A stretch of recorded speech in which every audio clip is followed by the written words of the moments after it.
In the world of finance, derivatives are powerful tools. They can manage risk, speculate on markets, and unlock complex investment opportunities.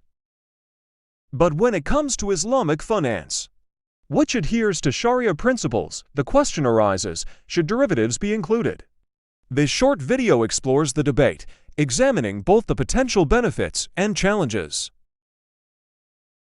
Islamic finance emphasizes ethical and fair financial practices. Sharia prohibits activities like riba, or excessive interest, and gharar, or excessive uncertainty. So, how do derivatives fit into this framework?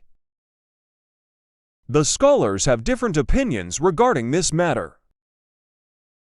Among the arguments supporting derivatives are: first is risk management. Derivatives can be used to hedge against risk, a key principle in Islamic finance. For example, a farmer could use an option contract to protect against unpredictable crop prices. Second is liquidity and efficiency. Derivatives can create liquidity in markets, making Islamic financial products more attractive to investors. They can also improve the efficiency of transactions. The last is economic development. By facilitating complex financial transactions, derivatives can contribute to economic growth and development in Muslim-majority countries. Derivatives' potential benefits in risk management, market liquidity, and economic development are significant. Balancing these advantages with careful consideration of ethical and Sharia compliance concerns is required. Now, we move on to the arguments against derivatives. First, derivatives contain gharar concerns. Critics argue that some derivatives involve excessive uncertainty, potentially violating Sharia principles against gharar. These concerns arise from elements like speculation and the potential for zero-sum game outcomes.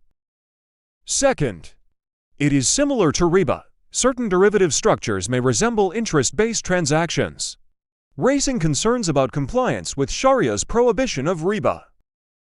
Third, ethical considerations. The complexity of derivatives can lead to a lack of transparency and potential for manipulation, which goes against Islamic ethical principles. From the arguments mentioned before, critics highlight concerns about excessive uncertainty or gharar, similarities to interest-based transactions or riba, and ethical issues arising from complexity, lack of transparency, and potential manipulation. These challenges conflict with Islamic principles of certainty, fairness, and transparency. Now let's take a look on Sharia scholars' role on the development of derivatives. Islamic scholars issue fatwas and rulings that provide guidance on the application of Sharia to contemporary issues. Many scholars have issued fatwas on specific types of derivatives, with varying degrees of approval or disapproval. This leads to the continuous adaptation of derivatives, despite of the dispute.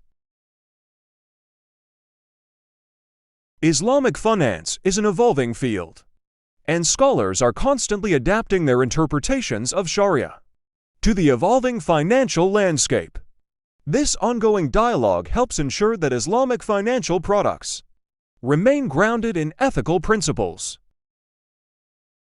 The debate on derivatives in Islamic finance is complex and ongoing.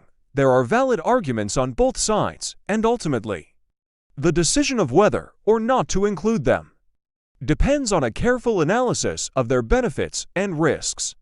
Within the framework of Sharia principles, the ongoing dialogue between scholars, financial professionals, and regulators is crucial for ensuring that Islamic finance remains a viable and ethical alternative in the global financial system.